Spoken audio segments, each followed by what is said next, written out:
Мен суу ичпейм таңдай катып турганда, мен нан жебейм алдан тайып турганда. Музыкадай мага таттуу суусун жок, берчи мага жарым кашык музыка. Урматтуу теле көрүүчүлөр, мынакей жандуу музыка тууралуу сүйлөшүп жатабыз. Ал эми студиябыздын дагы бир таланттуу кызыбыз бар, таланттуу коногубуз бар. Азирет тааныштырсын. Коногубуз менен тааныштырсак, Кыргыз Токтогул Сатылганов атындагы Кыргыз улуттук филармониясынын солисткасы Элбарчын Кадилова. Саламатсызбы? Кош келдиңиз. Кош келдик. Маанайыңыз сонунбу? Жакшы. Жакшы. Сон, таңды биз менен баштадыңыз демек. Таң маанай менен баштадыңыз. Ооба, сиздер менен. Жакшы келип алдыңыз. Жакшы келдик. Кыйналып салбай. Алгачкы эле сурообуз. Сиз өзүңүз солисткасыз. Сиздин артыңызда көптөгөн аспаптар ойнолуп турган учурда сиз бул жакта жеке чыгып алып өзүңүз ырдайсыз. Анан эч кандай фонограмма, эч кандай минусовка, эч кандай плюсовка эмес. Өзүңүздүн жандуу үнүңүз менен ырдайсыз. Анан артыкчылыктары, өзгөчөлүктөрүн айтып кетсеңиз да. Өзү биз багыл Кыргызстандагы эң бир жогорку Кыргыз филармониядагы солистка болгондон кийин, анан кийин Кыргыз филармонияда бул кандай десем, фонограмма деген нерсе түшүнүгү бизде жогураак да. Жок десем жаңылбайм да. Андан кийин бизде эми көп оркестрда аябай чоң оркестр бар, кичи оркестр бар дегендей. Ошол биз ар дайыма көнүгүү менен иштеп турабыз да. Ошол үчүн өзүм комуз менен мен жеке, андан кийин оркестр менен эстрадада ырдаганда деле биздин өзүбүз режиссерлорубуз карап турат, баарыбызды текшерип дегендей. Биз аябай мындай жандуу аткарасыздар, жандуу ырдайсыздар. Мисалы, сиз беребиз. Мисалы ошол эле учурда мындай кандайдыр бир оор жактары да бар, ошол эле бардыгы синхронно кеткендиктен тили угуп да калса керек кээ бирлеричи, мисалы тегиз кетпегендиги үчүн да, бирок ошол жалгыз жеке ырчы катары ырдаган жакшыбы, же болбосо оркестр менен чогуу биргеликтеби? Өзү билимдүү, таланттуу, үнү бар, жакшы мындай ырчылар эң жогорку деңгээлде ошол оркестр менен ырдаш керек да. Оркестр менен эң жогорку ушул жандуу үн менен ошончолук 100 канчалык аспаптар менен коштолгон оркестр бул өтө чоң нерсе, оор нерсе да. Ошол үчүн баягы жандуу үн менен күнүгө. Эмне үчүн сиз ушул тарапты тандап алдыңыз? Жөн эле ыр жаздырып эле сахнага чыгып, клиптер тартып эле жүрөрү бүтпелеңиз дегендей айттым. Кыйналып кысталбай эле. Өзүңүз айтып атпайсызбы, эң баягы жогорку чек депчи. Негизи кыйналып кысталбайт деген туура эмесирээк, бирок чынында ушул багытты кантип тандап алдыңыз деген. Өзү айтып атпаймынбы, баягы жогорку билимди алгандан кийин бир жогорку деңгээлде иштеш керек да. Анан кийин азыр эми клип тартып, анан аяк бияка кылып эле ал нерсе эмес.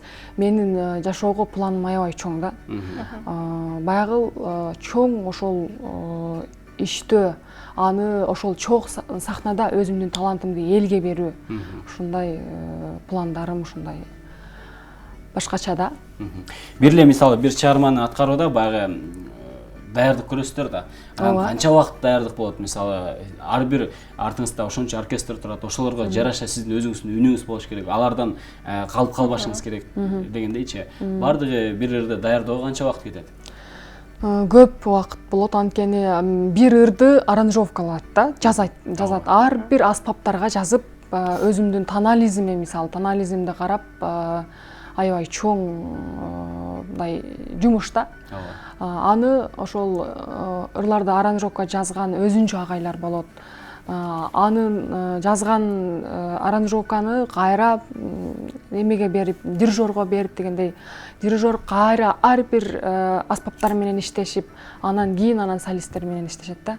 Аябай жогорку мындай иши аябай кыйын. Мыкты солисттин сапаты кандай болуш керек?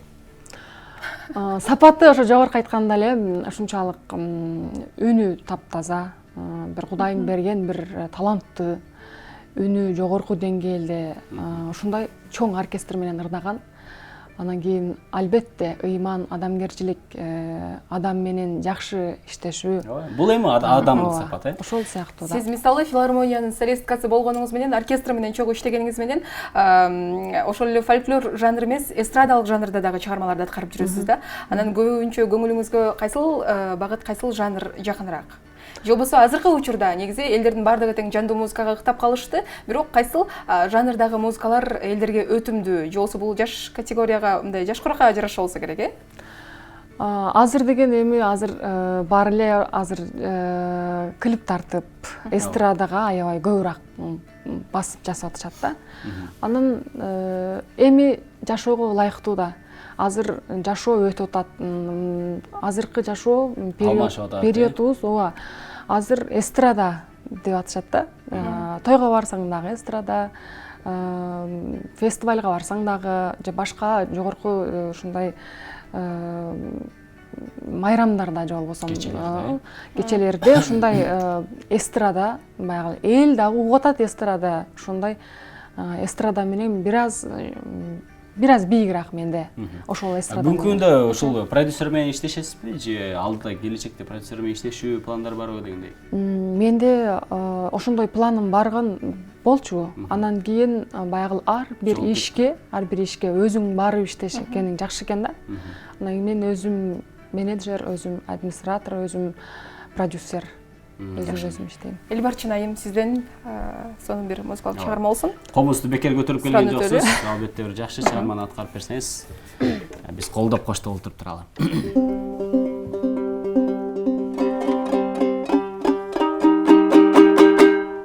Коштошуу деген бир жакшы ырдап коеюн, сиздер үчүн, эл үчүн.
Капарга алганын жок, кабыргам кайышканын,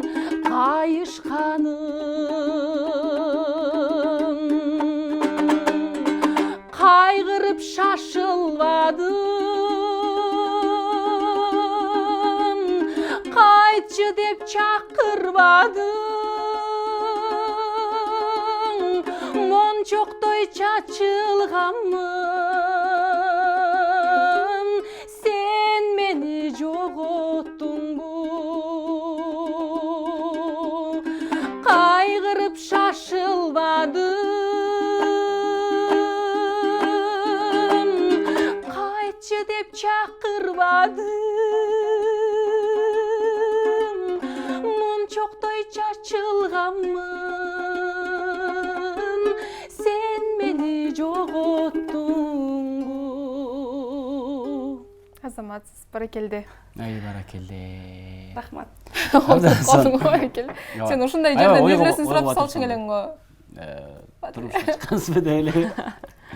Негизи өзүңүздүн ошол жеке жашооңуз боюнча айтып берсеңиз. Жеке жашоом ошол чыгармачылык үстүндөмүн. Аны билебиз.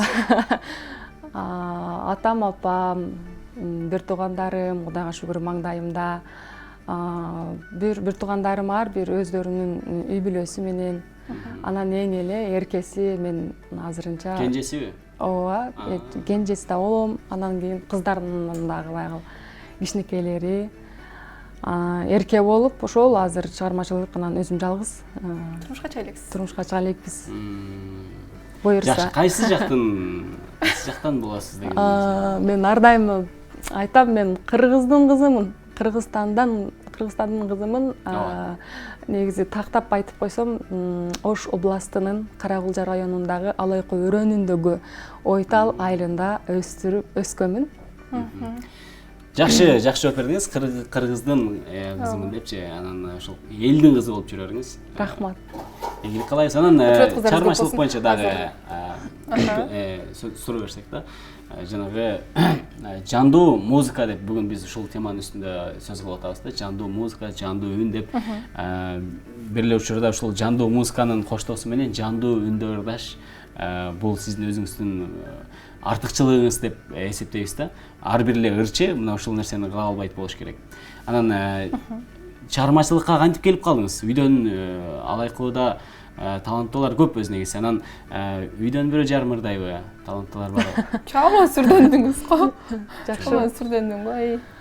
Жакшы, аябай сонун суроо болду. Кандай десем, талантты мен жараткан, берген талант деп билем. Ооба. Андан кийин сөзсүз бир нерсе болуш керек да, баягы жогорку баягы поколениядан келген. Менин чоң атам аябай жакшы күү черткен. Андан кийин баягы кичинекей кезимде угуп чоң атамдын күүлөрүн. Андан кийин атам күү чертпейт да, анча анан комуз менен чертип, мындай ырларды ырдап берчү. Азыр дагы ырдайт, экөөбүз олтуруп алып ырдап калабыз. Анан баягы Кудайым берген үндү ар дайыма багыш керек экен да. Сөзсүз изденүү, багыш керек. Сиз ушул немеден сырткары дагы өзүңүз жеке ырларды аткарып жүрөсүз. Анан фонограммаларда ырдаган учурлар болобу? Фонограмма мен ачыгын эле айтам. Мисалы, ооба, мындай чоң стадиондордо же болбосо ушундай нерселерде бул фонограмма деген бул нерсе баягы кандай десем, башкача түшүнүктүү, элге түшүнүктүү болуп калышы, түшүнүксүз болушу мүмкүн да, потому что биз өзүбүздүн фонограмма деген, мисалы менин ырымды эле сен туурап мындай эме кылып эле бул фонограмма болот да, мисалы. Өзүмдүн ырымды, өзүмдүн аткаруумду өзүм ырдасам, бул деген плюс деп, плюстун ырдын плюсу деп айтылат да. Фонограмма деген сөз башка нерсе да. Бизде ошол фонограмма жок эсе да. Мен фонограмма деп мен ошондой эсептейм дагы. Анан кече менин ошол мол Нестан Даражан ырымдагы ошол мен ырымды эле бир жаш кичинекей кыз ырдап атат да. Мен үнүмдү кантип эме кылбайм, угуп атам да, как баягы эмени өчүрүп койгон, микрофонду өчүрүп койгон, ырдап атат да, мен ырымды ырасам деп мындай окшоштуруп да. Анан ошондой ал деген ошондой фонограмма. Бизде ал таптакыр башка. Барчынайым, ошол эле учурда, мисалы, ырларды азыр ырдап атпайсызбы сиз, өзүңүз аранжировкасын жаздырып атасыз. Аны менен катар эле, мисалы, ошол эле аранжировкадан өзүнүн үнү жакпай калган учурлар да болобу? Мисалы, үнү жок болсо дагы сүйлөмдөрдү эле сөзгө улай эле нота кылып, анан кийин аранжировкасын жакшы келтирип туруп, анан ырдап чыга калат. Бирок ошол эле учурда үнү жакшы ырчылар аранжировка жаздыргандан кийин үнү башкача болуп чыга келет да. Сизде кандай буга болгон көз карашыңыз? Өзүнүн ырымы аранжировканын күчү. Аранжировканын күчү бул баягы үнү жок адамдар, же болбосо баягы ырдай албаган адамды ошол кандай десем, компьютер иштетип коет. иштетип өзү сонун кылып, жетпегени жеткирип, ушундай низкий ушундай эмелерди компьютерге жазып коет дагы. Анан бирок сөзсүз мындай эме болуп калат. Башкача болуп калат.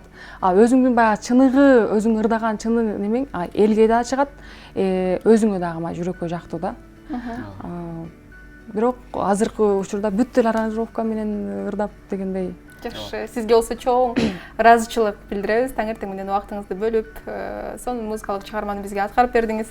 Албетте чыгармачылык эргүү, чыгармачылык ийгилик, чыгармачылык изденүүлөрдү каалайбыз. Иш күнүңүз ийгиликтүү улансын. Чоң рахмат сиздерге дагы чакырганыңыздарга, ишиңизге ийгиликтер баарыбыздарга. Чоң рахмат.